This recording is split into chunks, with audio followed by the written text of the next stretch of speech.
చెప్పండి సార్, అంటే రాజశేఖర రెడ్డి గారు యూపీఏ 2లో దాదాపు 33 అంటే దాదాపు కాదు 33 మంది లోక్సభ సభ్యుల్ని సెంటర్కి పంపడంలో యూపీఏ 2లో చాలా కీలకమైనటువంటి పాత్ర ఏపీ పోషించింది. అటువంటి నేపథ్యంలో ఆయన దురదృష్టవశాత్తు చనిపోయిన తర్వాత వారి కుమారుడు జగన్ గారు ముఖ్యమంత్రి కావాలని ఆయన కోరలేదు, మీ నాయకులే సంతకాలు పెట్టారు. మెజారిటీ శాసనసభ్యులు సంతకాలు పెట్టిన తర్వాత మెజారిటీ శాసనసభ్యుల సంతకాలని కాదని హైకమాండ్ దాన్ని పక్కన తీయటం ఇది అన్డెమోక్రటిక్ కాదంటారా? పైగా ఆయన్ని తండ్రి శవం అక్కడ ఉండగానే సీఎం కావాలని అనుకుంటున్నాడు అని ఆయన మీద లేనిపోని బురద చల్లటం, ఇదంతా కొంచెం కాంగ్రెస్ పార్టీలో ఇవన్నీ కూడా కొన్ని వాస్తవాల విషయంలో వివాదాలు ఉన్నాయి. ఈ వివాదాల వెనుక ఉండేటువంటి సూత్రపరమైన అంశాలపైన వివాదాలు ఉన్నాయి. అందుకని కొన్ని మనము ఈనాటి పాలిటీషియన్స్గా పబ్లిక్ కామెంట్ చేయడము అంత మంచిది కదని నా అభిప్రాయం. అందుకని నేను ఓ సీనియర్ వ్యక్తిగా నేను కామెంట్ చేయడం లేదు. నాకుండే అభిప్రాయాలు నాకున్నాయి. సో ఇప్పుడు మీరు ఏపీ రాజకీయాలను కూడా మీరు గమనిస్తున్నట్టున్నారండి. అంటే ముఖ్యంగా పరిస్థితి కూడా గమనించగా ఎలా ఉండవు అదే గమనిస్తున్నారు. ముఖ్యంగా స్పెషల్ కేటగిరీ స్టేటస్లో వాళ్ళు ఇవ్వకపోవటం వెనక 14th ఫైనాన్స్ కమిషన్ చెప్పింది అనేటువంటిది ఒకటి తెర మీదకి తీసుకొచ్చారు. దాన్ని మీరు ఎంతవరకు ఏకీభవిస్తారు? అంటే అసలు ఎప్పుడైతే ప్లానింగ్ కమిషన్ పోయి నీతి ఆయోగ్ వచ్చిందో అసలు స్పెషల్ కేటగిరీ స్టేటస్ రాష్ట్రాలు అనేది లేదు, దానికి పైగా నష్టం ఎక్కువ జరుగుతుంది అనేటువంటి వాదన ఉన్నది. దీన్ని సమర్థవంతంగా ప్రతిపక్షాలు తీసుకెళ్తున్నప్పటికీ బీజేపీ కానివ్వండి, అక్కడ టీడీపీ కానివ్వండి, వాళ్ళు వాదన వాళ్ళకున్నది. అసలు ఏంటి 14th ఫైనాన్స్ కమిషన్ను ఆ విధంగా చెప్పిందా? దానివల్ల వీళ్ళు ఇవ్వలేకపోయారా? అసలు దానివల్ల ఉపయోగం ఉందా లేదంటారా? 14th ఫైనాన్స్ కమిషన్ ఒకటే పెద్ద మార్పు చేసిందండి. డివిజిబుల్ పూల్ ఆఫ్ ట్యాక్సెస్లో 42% స్టేట్స్కి ఇవ్వాలని 32 నుంచి 42 పెంచారు. అది విప్లవాత్మక మార్పు. దాని నేపథ్యంలో అక్కర్లేదని చెప్తున్నారు. ఇప్పుడు బీజేపీ మాకంటే ఎక్కువ సీమాంధ్ర ప్రాంతానికి స్పెషల్ స్టేటస్ ఇవ్వాలని చెప్పారు. నేనేం చెప్పానంటే తెలంగాణ తరఫున మాట్లాడుతున్నా కాబట్టి నేను మొదలు సమైక్యవాది అయినప్పుడు కూడా తెలంగాణ ఇవ్వడం తప్పదనేటువంటి నిర్ణయానికి వచ్చినప్పుడు తీసుకున్నటువంటి నిర్ణయాన్ని అయ్యా హైదరాబాదు ఉంచుతూ తెలంగాణ ఇవ్వండి, ఆ నష్టాన్ని పూరించేందుకు మీరు ఏమడిగినా మీకు ఏమి ఇచ్చినా ఒక అభ్యంతరం అని చెప్పాను. నేను తెలంగాణ వైపు అటు ఆంధ్ర వైపు రెండు వాదించలేను కదా. మన ఆంధ్ర మిత్రులు అడిగారు, నేను అభ్యంతరం పెట్టలేదు. కాబట్టి ఈనాడు ఇచ్చినా నాకు అభ్యంతరం లేదు. కానీ మీరు అంటే ఇవ్వాలి అనేది ఎప్పుడన్నా చెప్పారండి? అంటే ఏపీకి స్పెషల్ కేటగిరీ స్టేటస్ ఇవ్వాలి అనేటువంటిది మీరు ఎప్పుడన్నా ఆన్ రికార్డ్ చెప్పారా? ఆన్ రికార్డ్ చెప్పలేదు. కానీ నేను అడిగినప్పుడు క్యాబినెట్లో అబ్జెక్షన్ లేదు చెప్పాను. కానీ అంటే టీఆర్ఎస్ వాళ్ళు ఆన్ రికార్డు చెప్పారు, మంత్రులు కానివ్వండి వాళ్ళు కానివ్వండి, ఏపీకి ఇవ్వడం సమంజసం ఇవ్వాలి అనేటువంటిది అక్కడక్కడ అన్నారు. నేను క్యాబినెట్లో సపోర్ట్ చేసి చెప్తున్నాను కదా సార్, నేను క్యాబినెట్లో ఉన్నాను కదా. ఆ డ్రాఫ్ట్ బిల్లు దాంట్లో అందులో పెట్టలేదు అనేటువంటిది ఒక వాదన ఉందండి. అంటే బీజేపీ వాళ్ళు ఏం చెప్తున్నారు? దానికి కారణం ఒకటి ఉంది.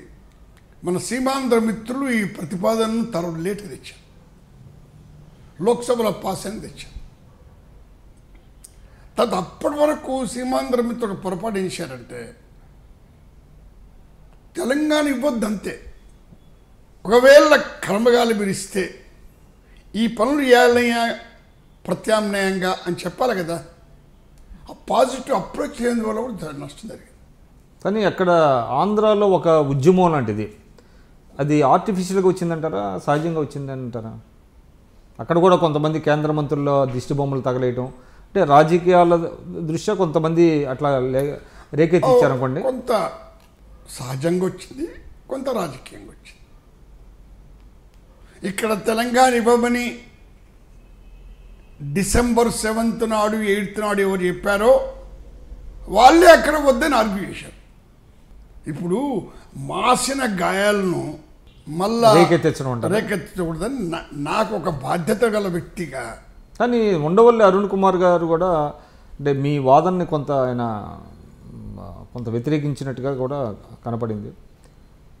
అసలు ఆయన అంటాం ప్రాసెస్ అది జరగలేదు, లోక్సభలో అది కరెక్ట్ కాదు, దాని మీద సుప్రీంకోర్టుకి వెళ్తాం. అంతే ఏంటంటే తలుపులు పెట్టాడు, ఎక్కడ ఓటింగ్ అయితే అక్కడ తలుపులు పెడతారండి. అసెంబ్లీలో కూడా బిల్ పాస్ చేసేటప్పుడు అది ఒకటి కన్ఫ్యూజ్ అవుతున్నాడు. రెండోది ఏంటంటే అక్కడ లైట్లు మానేశారు. లైట్లు ఉంది.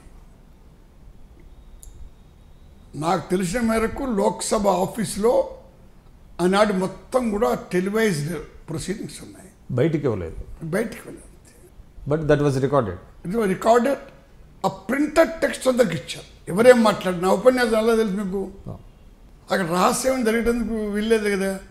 పోనీ దాన్ని కాంగ్రెస్ ఎందుకు నువ్వు శిక్షించాలంటున్నావు? బీజేపీని మెచ్చుకుంటావు, కాంగ్రెస్ శిక్షిస్తావేంటి? మీ వాదనలో వైరుధ్యం లేదా?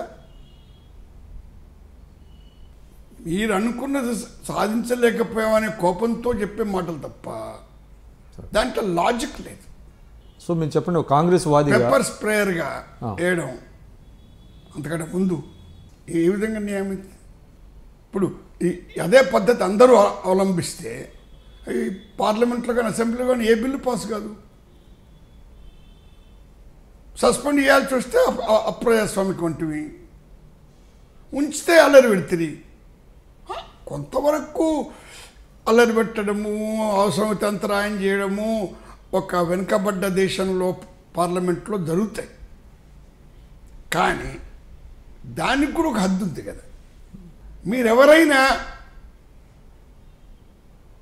సీమాంధ్ర మిత్రులు పార్లమెంట్లో